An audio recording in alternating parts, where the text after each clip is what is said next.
I would say that my garden is perfectly imperfect. I started it 3 years ago, mainly for the butterflies and hummingbirds, especially the monarchs.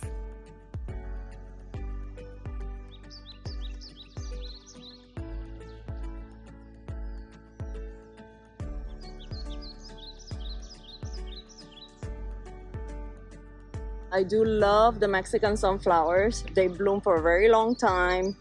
They're not native, but they are not invasive. I just plant seeds, new seeds every year. But you can see all the butterflies and the hummingbirds and the goldfinches love this plant. I have two crepe myrtles that I bought before I started learning about native. I really like the color, so I do see some butterflies come and land on them. This year I started this section. It has some black-eyed Susans, black and blue salvia, which the hummingbirds love. They're always here in the morning. Scarlet sage and anise hyssop. I have a lot of milkweed. They have caterpillars on them. So I've been trying to plant a lot of host plants for the butterflies. This is purple passion vine. And can you see these little guys? It's full of them. Aren't they cute? This is another section that I really enjoy watching. I have a lot of zinnias. I had a sunflower, but it's done blooming now. I do leave it because the goldfinches love to eat the seeds, and it's so much fun to watch them. This is tropical milkweed. I know people don't like to plant this one, but my mom sent me seeds and I didn't know what it was. I planted them. I do cut them in the winter so that they don't just stay blooming. Plus it gets cold enough here to where they kind of die back, but it's full of caterpillars. I started planting more of the butterfly weed, which is it's one of our natives. It does have caterpillars too, and I really like the orange flowers. When it blooms, it looks like it's on fire. I really like it. This one is yellow mellow milkweed. This plant is aster. I cannot wait to see it bloom. I bought it last year and I had it under shade and it didn't bloom. So this year I removed it and planted it under the sun. Here I have some Joe Pye weed, which it bloomed. This is goldenrod. The butterflies really like this one, the Joe Pye weed. And I have some false indigo. It's purple, it's so beautiful. But it blooms in the spring and then it doesn't bloom anymore. Look at the little caterpillar over there.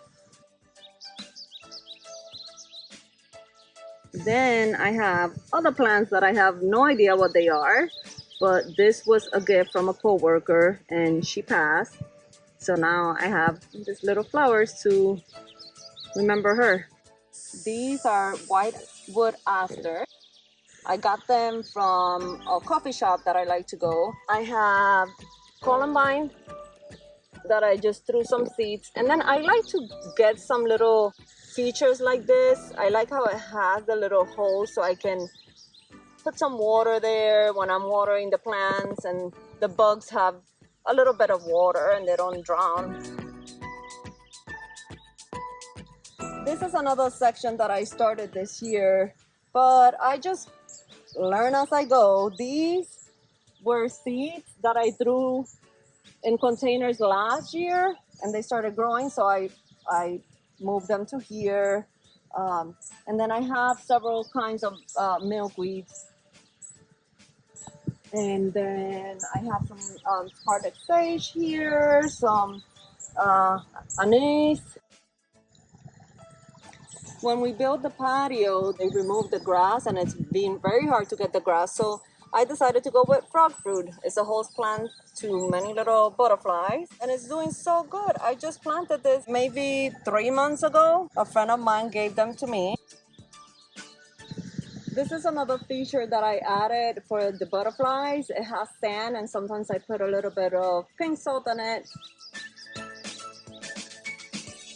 This section here has a lot of wildflowers.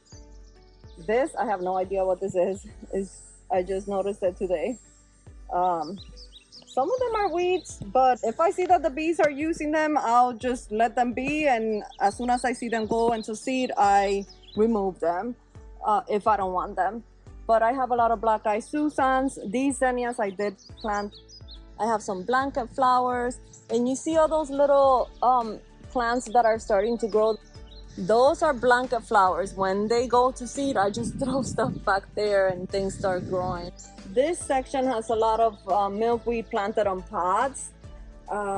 It doesn't look like much, but it's full of life right now. If you take your time, you see all the little holes here too.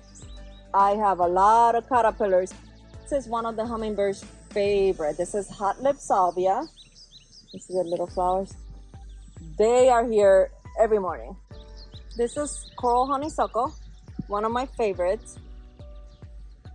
Since I'm learning, this is my third plant. The other two did not survive, but this one seems to be doing good. I think she likes it here. I've seen the hummingbirds use it, and I also seen big butterflies use it. I have 3 bluebird boxes. Last year we had about 26 baby bluebirds. This year we're counting probably 11. I have 4 of these butterfly bushes. Right now I have 1, 2, 3, 4 butterflies. They love these bushes. Some of my cardinal flowers, hummingbirds really like this. This is another zinnia patch, and these are my absolute favorite. Look at how big these flowers are. These roses were one of the first things I planted. They came from Connecticut. My father and my stepmom brought them, and the flowers are really simple, but the bees love them. And this year I saw a whole bunch of ladybugs. And I have lizards that live here, and even some little frogs I found. So I'm definitely not an expert. I'm just learning as I go. But some of the things that I do notice that made a big difference was starting to add native plants, host plants for my butterflies, because that's the main reason, one of the main reasons why I have my garden. And just let things be. Don't be afraid to just let the weeds grow. See if they make a change in your garden or not. Just don't be afraid. Just learn.